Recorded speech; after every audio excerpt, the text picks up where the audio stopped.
One of the most legendary ideas in the history of psychology is located in an unassuming triangle divided into 5 sections referred to universally simply as Maslow's pyramid of needs.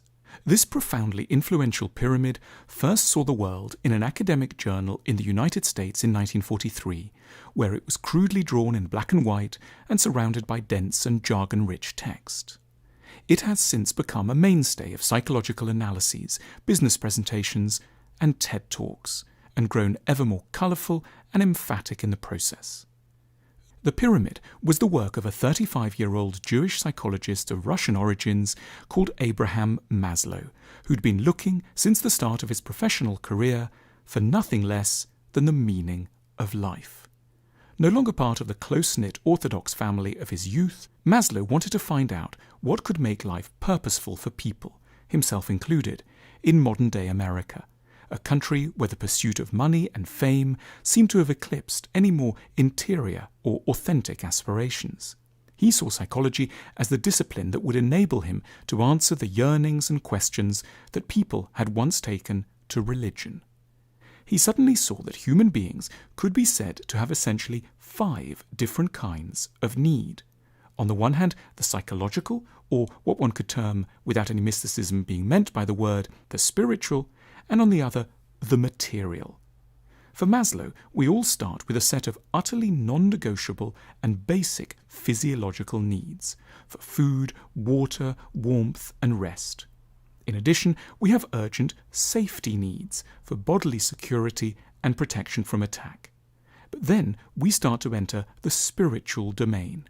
We need belongingness and love. We need friends and lovers. We need esteem and respect. And lastly, and most grandly, we are driven by what Maslow called, in a now legendary term, an urge for self-actualization.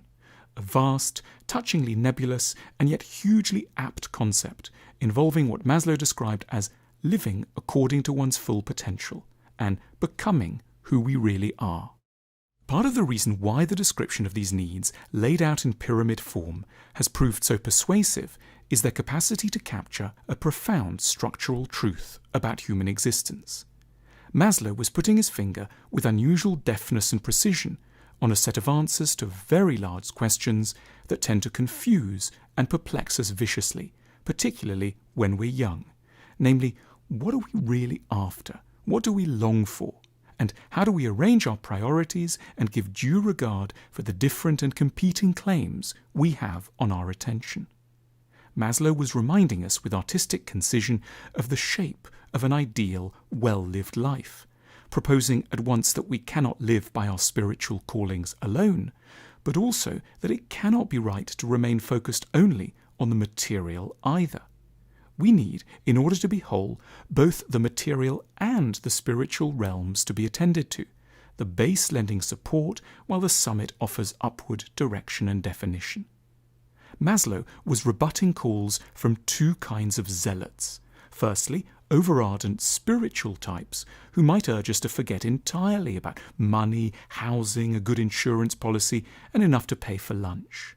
But he was also fighting against extreme, hard-nosed pragmatists who might imply that life was simply a brute process of putting food on the table and going to the office.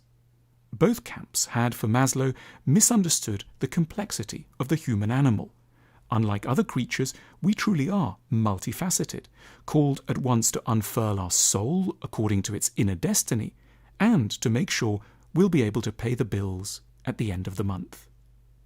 Operating at the heyday of American capitalism, Maslow was interestingly ambivalent about business. He was awed by the material resources of large corporations around him. But at the same time, he lamented that almost all their economic activity was, unfairly and bizarrely, focused on honouring customers' needs at the bottom of his pyramid. America's largest companies were helping people to have a roof over their heads, feeding them, moving them around, and ensuring they could talk to each other long distance. But they seemed utterly uninterested in trying to fulfill the essential spiritual appetites defined on the higher slopes of his pyramid. Towards the end of his long life, Maslow expressed a hope that businesses could, in time, learn to make more of their profits from addressing not only our basic needs, but also, and as importantly, our higher spiritual and psychological ones as well. That would be truly enlightened capitalism.